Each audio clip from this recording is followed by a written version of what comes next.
શિક્ષણના કાર્યક્રમો પાછળ કરોડો રૂપિયા ખર્ચાતા હોય છે. સાક્ષરતા માટે કરોડો રૂપિયાનું બજેટ પણ ફાળવાતું હોય છે. તેમ છતાં પરિણામ તો ગુજરાતમાં કંઈક ઊંધું જ મળ્યું છે. જો ગુજરાતની વાત કરીએ તો સાક્ષરતા દરમાં ગુજરાત ઘણું જ પાછળ છે. હવે તેની પાછળના કારણો શું હોઈ શકે છે, કેટલા ટકા પાછળ છે, તેની વિગતે ચર્ચા કરીશું આજના વિડીયોમાં.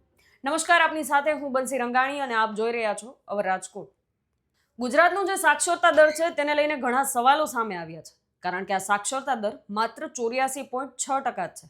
જ્યારે અન્ય રાજ્યોની વાત કરીએ તો ઘણા એવા રાજ્યો છે જેમાં 90%થી પણ વધારે દર સાક્ષરતાનો જોવા મળ્યો છે. આમ જોવા જઈએ તો ગુજરાતમાં શાળા પ્રવેશોત્સવથી લઈ અને કન્યા કેળવણી સુધીના અનેક કાર્યક્રમો વર્ષોથી ચાલી રહ્યા છે. તેમ છતાં રાજ્યોના સાક્ષરતા દર અને અનેક રાજ્યો કરતાં ઘણા પાછળ છે. ગુજરાતના તમામ સરકારી વિભાગ કરતાં શિક્ષણ વિભાગનું જે બજેટ છે એ સૌથી વધુ છે, પરંતુ દેશના રાજ્યોમાં સાક્ષરતા દરમાં ગુજરાત નંબર 1 નથી. દાયકાઓથી પ્રયાસ છતાં મંત્રીઓ, અધિકારીઓ સાક્ષરતા દર 100%થી નજીક લાવવા કેમ સફળ ન થયા? એની જો વાત કરીએ તો આ દિશામાં નવેસરથી વ્યૂહરચના ઘડવાની જરૂર હોવાનું આ આંકડાઓ કહી રહ્યા છે.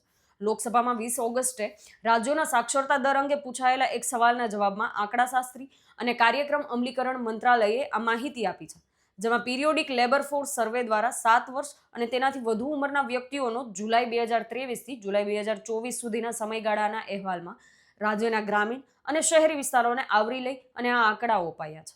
પણ નવાઈની વાત તો એ છે કે આસામ, મિઝોરમ, નાગાલેન્ડ, ઓરિસ્સા, ગોવા સહિતના અનેક રાજ્યો છે ગુજરાત કરતાં ઘણા નાના છે. તેમ છતાં તેનું સાક્ષરતા દર છે એ વધુ છે.